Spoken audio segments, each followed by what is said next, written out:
Gepleýär Azatlyk Radiosu. Assalamu alaykum hormatly dinleyijiler. Eferde dünýä türkmenleri gepleşýümiz mikrofon öňünde maksat Ataýew.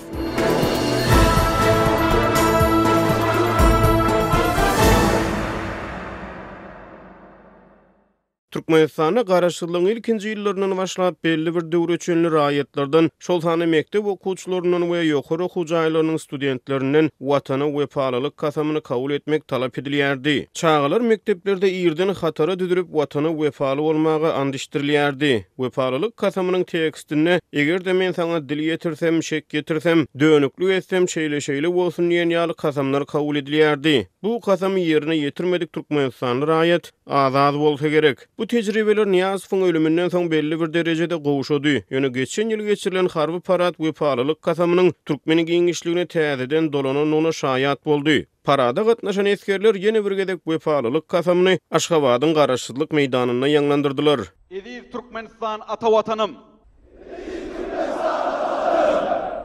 Watana wepalylyk kasamy haçan oýlanyp tapyldy. Bu tejribeleri durmuşa geçirmegi Türkmen hökümetine kimler maslahat berdi? Raýatlary andyşdyrmek tejribesi nähili miwe berdi? Dünýä türkmenleriniň bu sany Türkmenistana wepalylyk kasamynyň döreýişinden söz açýar. Gepleşýümizde Pragadan türkmen ýazgysy Hudaýberdi Haly gatnaşdy. Hudaýberde Türkmenistana garaşsyzlygyň ilkinji ýyllarynda mektep okuwçylarynyň we studentlerden watana wepalylyk kasamyny kabul etmek talap edilip başlandy. Kasamyň tekstini raýat öz janyny watana gurban etmäge, oňa dil ýetiren ýagdaýyna ýa-da şek ýetiren ýagdaýyna ýowuzlyklara uçuramagy, hatda ömrüni kül etmäge andyçýardy. Soňky 10 ýyllikda bu tejribeler öňküler bilen deňeşdirilerine biraz gowuşady. Bugünkü gepleşigimizde kasamyň döreýişi barada söhbet edýäris. Hudaýberde şol günler siziň ýadyňyzdamy? Kasam ilki nähili şertlerde döredildi. Munyň döredilmegine tekstini ýazmagy kimler gatnaşdy? Elbetde men berk ýadymda sebäbi bir Türkmenistanyň durmuşyny bizim jemgyýetimizde öňgörülmedik zat. Sebäbi aslynda türkmenler kasam içmeýärler. Şeýle bir gurrun getirýärler taryhy çeşmeden Rus alymynyň ýazyşy boýunça. Bir türkmeni şunun dogrulygy barada kasam içdiýilipdir. Ol türkmen meniň sözüm kasam diýipdir. Meniň her bir aýdan sözüm kasam, şoň üçin maňa kasam içmegiň geregi ýok diýipdir.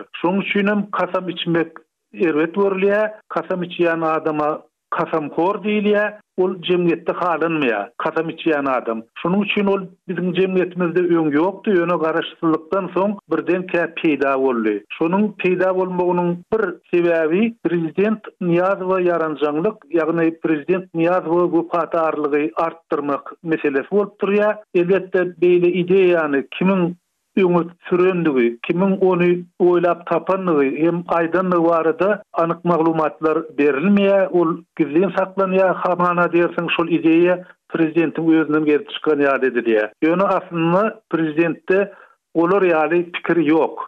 Eýsem Türkmenistanyň kasam içmek prinsipini kim oýlap tapdy?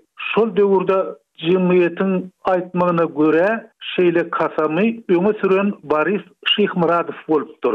Türkmenistan garaşsyzlygyny alaýan wadyna Türkmenistanyň Başary işler ministri Avdy Kuliýew boldy. Belli grajdan aktivisti. Avdy Kuliýew prezident wezipesinden aýrandan soň onuň ýerine Türkmenistanyň ilkinji baş prokurory Ataýew boldy. Ataýew şol wezipe geçdi, ýöne Ataýew beýle bir uzak işläp bilmedi. Onu da Boris Şyhmuradow çalyşdy. Boris Şyhmuradow hökümete gelenden soň şolar ýaly täze ideýalar köpelip artyp başlady. Sebäbi Borysyň düşünjesi, dünýä garaýşy gaty giňdi. Ol ingliz dilini ören oňat bilýärdi. Rus dili hem edil şolar ýalydy.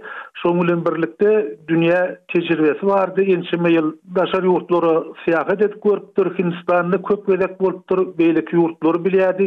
Şonuň bilen birlikde Amerikanyň Birleşen Ştatlaryna mekteplerde çağlaryň ertir watana kasam içmek sözü bilen sapaga başlaýanlygyny aýtdy. Ýagny çağlar watana wepalylygy baradaky kasamy gaýtalap, şondan soň adaty sapagyny okumana başlaýarlar. Ne şol ýerden gözbaş aldy diýip düşünýän, şondan soň Türkmenistanda da kasam içmek ýoň boldy. Ilki bir tekst çykdy, soň ol tekst bir neme güýçlenýär. Halk arasynda aýdylşyna görä, elbetde men muňa şaýat däl, şonun sözlerini timarlan ýa-da düzen ýurdun belli şahyry Magtumuly Baýragynyň laureaty Berdinazar Hudaýnazarov diýdiler. Soňra bir elbetde bir gelişiksiz ýagdaý Berdinazaryň hut ayagy akyp başlady. O şonu da uly gurrun ýaýradan ha özi elim gurasyn, ayagym çüýresin, dilim gurasyn, elim çüýresin diýen ýaly sözleri halkyň agdyna salyp berdi.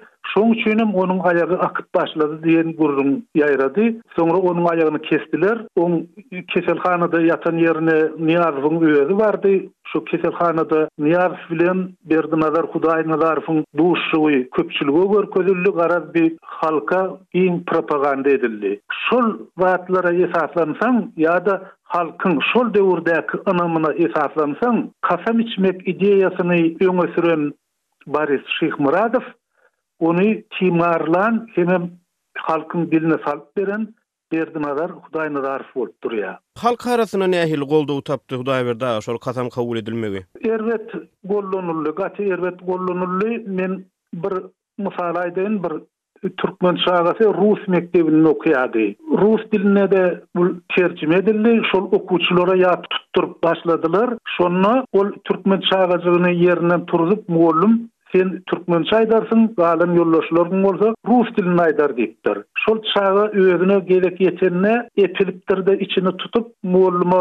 meniň içim gatyr we agyrýar, men daşykmagan bolanok diýip sapakdan gaçyp çykypdyr. Bir ine şolar ýaly çağlarym şonu aýtmak islemýärdiler, şondan gaçýardylar. Isenik ýurtda halk bilen häkimetleriň arasyna göze görülmeýän, el bilen tutup bolmaýan yazılmadık bir kontrakt bolýar Hudaýberdaga. Halk we häkimetiň arasyna gatnaşyklar şol yazılmadyk kontrakt esasyna sazlaşdyrylýar.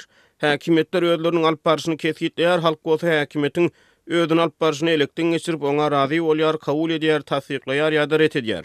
Türkmenistanyň raýatlardan wepalylyk kasamyny kabul etmegiň talap edilmegi, ýagny kasam tejribeleri, raýatlary şol kontrakty, yazılmadyk kontrakty boyun etmegiň bir usulymy sizin pikiriňizçe? Sebäbi kasam kabul edilenden soň adamyň belki de wujdan mehanizmi herekete geçýär. Bu hem häkimetleriň işini aňsatlaşdyrýarmydy? Bu ýerde bir zat diýmek gaty kyn, sebäbi şol döwürlerde meselem Türkmenistanyna amnistiýa düşýän, ýagny günäsi geçilýän tutsaglar Kur'an-ı Kerim'den hem Niyazow tarapyndan ýazyldy diýilen ruhnamadan kasam içýärdiler. Ol ruhnamanyň soňra mukaddes kitap hasap etdiler. Şoň bilen onu Kur'an-ı Kerim bilen deň derejede goýdular. Şol ikisinden kasam içmeli diýip aýdýardylar. Şonunam kasam içýärdiler. Ýöne şol kasam içişlige garamazdan Türkmenistanyna jenaýat işleriniň sany azalmady. Ýa-da Türkmenistanyň türmeleri tutsaglardan, jenaýatçylardan azalmady. Hemişe ol dolu boldy türmeler. Şonuň üçin ýurdun prezidenti her ýyl günä geçişlik ýylan edip türmeleri boşadyp durmaly boldy. Elbetde arasynda ýek-tük kasam içýän adamlar bar, tow edýän adamlar bar.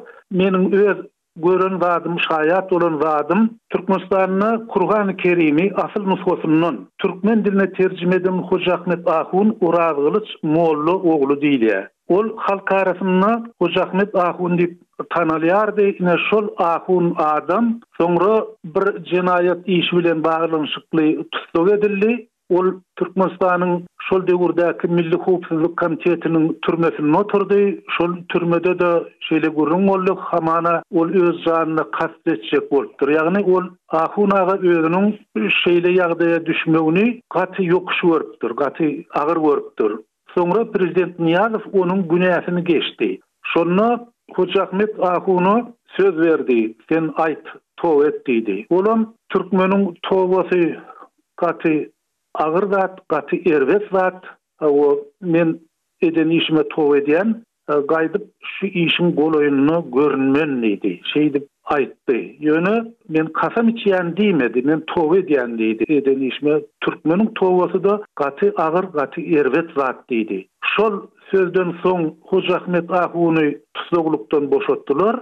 Şondan soň Hoca Ahmet Ahun halkyň içine çykmady. Gaýdyp hiç ýerde ol Ahunyň ady eşdilmedi. Ine men diňe şol adamda gaty bir towany gördüm-de, bir gaty bir tuğa gelen şerti gördüm. Galan ýagdaýda elbetde adamlar oňa yer baranoklar, sebäbi olar Kur'an-ı Kerim'e hormat goýsalar-da ruhnamanyň hiç hili mukaddes kitap däldigini bilýärler. Şoň üçin ruhnamadan ören arkaýyn kasam içip bilýärdiler. O daýrda o 70 nämedi ýanky şol Mollaň? Inni ol Mollaň 70 barada Adalet gazetine uly makala çykdy. Ol telewizionyada da görkezildi, halk köpçüligine ýaýradyldy. Hamana Hoca Ahmet Ahun wor w zakonie diýerler, ýagny kanuny ogru diýilýär ýa-da güýjüni ýa-da öz talabyny öňe sürýän maksadyny güýç bilen amala aşyran topor. Ol kanuny däl-de topor, bir topor şeýle topor.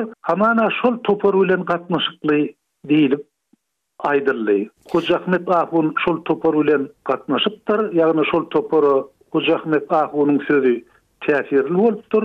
Hoca Ahmet Ahun şol toporun adamlaryna öz aýdanyny etdirip şolary buýurup bilipdir. Aýdylýan aýtlama şondan ibaretdi. Ýagny ogurlar bilen şol kanuny däl güýçler bilen gatnaşyp edenlikde aýplanmaý. Bu daýrda umuma gysgaça aýdylaryna kasam tejribelerini girizmek näme üçin zerur boldy? Siz ýa sözüňiziň başyna belläp geçdiňiz, birem kasamyň mazmunyna ser salsak, gaty güýçlü elhenç ýowuzluk bar. Ýagny raýatyň adamyň eliniň guramagyna and içmegi ýa kül bolmagy, janyny gurban etmäge razy bolmagy, gözüň kör bolmagy ýa gaty elhenç ýowuzluklar bar. Şol ýowuzluklaryň kasamyň tekstine girdilmegine nähil düşünmeli? Şol siýasatyň ýagny ýurda agalyk edici siýasatyň gowşoklugynyň alamaty. Gowşok şol siýasat gowşok. Şäri görüp bilen ok. Meselem soňky ýagdaýlara seretsek, şol beýleki erkin çeşmelerde goýulýan ýa-da sosial ulgamlarda goýulýan maglumatlary Türkmenistanyň ilaty okumalym däl, görmelem däl. Ýöne millet şonu okuýarym, görýärem. Şoň öňüni almaly. Oň üçin olar başga bir çäre tapyp bilen oklar. Başga bir ýol ýok. Egerde bir aparat bolsa ýa-da bir şoňaly hemra bolsa şol tolkunlar bulaşdyrýan. Onu şonu ederdiler. Öň Sowetler döwründe Köşü obasından çykyp, köşüň deňinden çykyp Töwride tarap uranynda giden bir kerep simler vardı, köp kerepli simler vardı. Şol simler Azatlyk radiosynyň tolkunyny bulaşdyrýar diýdiler. Edil şolar ýaly bir çäre görürdiler. Şol çäre ýok. Elbetde bar belli bir derejede. Ýöne häzirki ösýän tehnologiýa onu ütgöt gidip ötýär. Ondan şoň üçin hökümet halis şäheresiz galyp şol kasam işdirmäne ýa-da şoňal bir mezburluğa milleti boyun egdirýär. Şondan başga onda çäre ýok. Onun kanuny ýok. Onun kanuny ýören ýok. Şol hökümetiň kanuny. Şol ýöremeýän kanuny olar antişdirmek, tow etdirmek ýa-da şolar ýaly bir agyr sözler öz üstüne aldyrmak bilen adamlara boyun egdirjek bolýarlar. Diňe şol hökümetiň kanunynyň güýçsizdigini, ýöremeýändigini anladýar. Hormatly dinleýijiler, dünýä türkmenleriniň bu sany hem tamam boldy. Ýene-de efir tolkunlaryna duşuşýança hoş tag boluň.